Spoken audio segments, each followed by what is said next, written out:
The Virginia Beach man on trial for hitting two women with his pickup truck learned his fate. It took a jury 2 hours to find 26-year-old Nathan Poole guilty on all charges, including DUI, DUI maiming, and involuntary manslaughter DUI. In August of 2022, Virginia Beach police say Poole crashed into 76-year-old Rosa Blanco and her cousin in Town Center.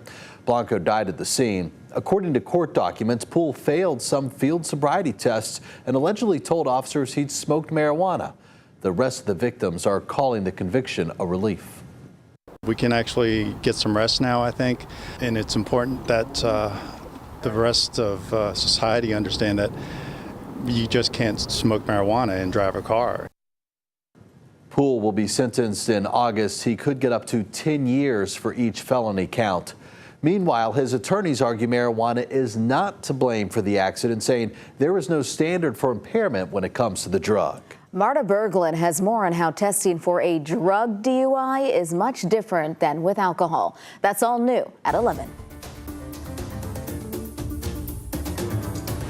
When someone is suspected of drinking and driving, they'll take a breathalyzer test, and if their blood alcohol content is above 0.08, they're legally impaired.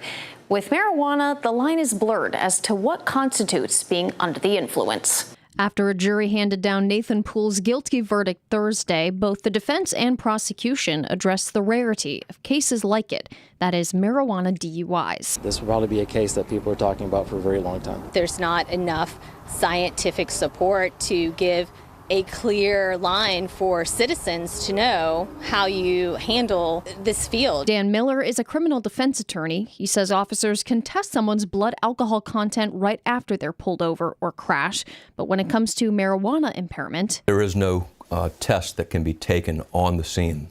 But there is a test that can be taken at the hospital, which is a blood draw. Miller adds officers need specific training to perform tests on the scene if they think someone has not only taken drugs, but is impaired by them. Generally speaking, if an officer pulls over somebody that they believe is under the influence of marijuana or another drug, they'll call in the drug recognition expert in order to perform these tests. Retired Police Chief Kenny Miller says testing someone for alcohol impairment may be more cut and dry, but drug recognition officers are experts in their field. I would say it's a bit more challenging, but you're dealing with experts. These officers go through not just regular police training, but they go through specialized training to become drug recognition experts. In Poole's case, the jury used testimony from a master police officer, body camera footage of the impairment tests, and a toxicology expert's report to reach a conviction. The jury concluded that based upon scientific evidence as to how the level of THC within the individual's blood likely had a significant effect on his ability to make good decisions. According to the toxicology expert, Poole had a blood THC level of 0.0052, well above many states' legal threshold for impairment. The expert testified they couldn't pinpoint exactly when he had ingested it, but estimated within 4 to 6 hours of the crash. Marta Berglund, 13 News Now.